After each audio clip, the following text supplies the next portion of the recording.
Your application papers. Every job requires an application and a resume in some form or another. The problem with job hunting is that your papers alone have to speak well enough for you that you get the interview. That can't happen if your papers look exactly like everyone else's, or if your papers look goofy. For training on how to not look goofy, but to look professional in your field on your resume, go to any one of the 1,001 websites or services that will teach you or help you. That's a necessary part of the application process, but it's not what will make your papers stand out, so we won't cover that here. Remember, you must appeal to the slush reader emotionally so that they put you into the small stack of those to be considered for an interview. So how do you do that? Well, put yourself into the reader's shoes. Often this person is an associate or even an admin to the decision maker. What would appeal to this reader emotionally and do so with such power that you are the one easy choice for inclusion? Here's where I teach you a power principle that will serve you for the rest of your life.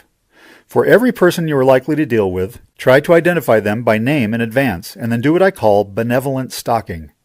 This is the act of researching them secretly on the web to find out what makes them tick.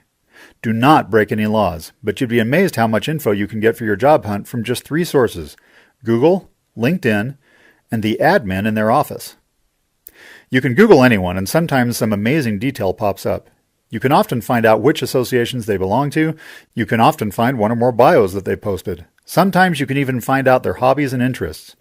This is not so that you can fake a friendship and use them for your own benefit. Benevolent stalking is simply a way of gathering information that can help you make your application documents more relevant to the reader. Much like using Google to do this benevolent stalking, you can also use LinkedIn to see information more centered on the person's professional life, with a little personal info tossed in there too. Once at the LinkedIn site, use their search box just as you would do with Google's. The difference is that all you need from LinkedIn is the person's bio. These bios are the whole reason LinkedIn exists. Finally, you'll be amazed at how much information you can get from the admin where the reader works. Admins know everything. If you treat an admin with respect and maybe a little humor, after 2 or 3 contacts, they may be comfortable telling you exactly who in the office will do the applicant culling, the interviewing, and also who will make the final hiring decision. Introduce yourself as a potential applicant for the such and such position. Tell them that your experience has taught you that usually the admins know almost everything and that you're trying to get a feeling for how to present well to the hiring decision makers. And would it be all right for you to ask them the names of the people who will be sorting the initial applications, choosing those to interview, and making the final hiring decision? They'll often tell you straight up. Now gather intel on all these people, then craft your application documents in a subtle, shotgun-like approach so that any of the people you discovered to be in the chain of decision will find your application documents emotionally appealing. Some of that appeal, though, is universal and understood. Handsome documents are valued more than junky-looking ones. Color makes documents pop, but not too much color because that can make them look cheesy.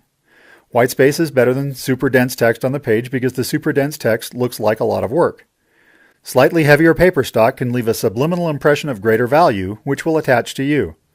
All these principles are tried and true. The most important part of your application package, however, and the one that will get you the interview, is your cover letter. Let's move on to the next module so you can learn the special approach I teach that has been rocking my students' worlds.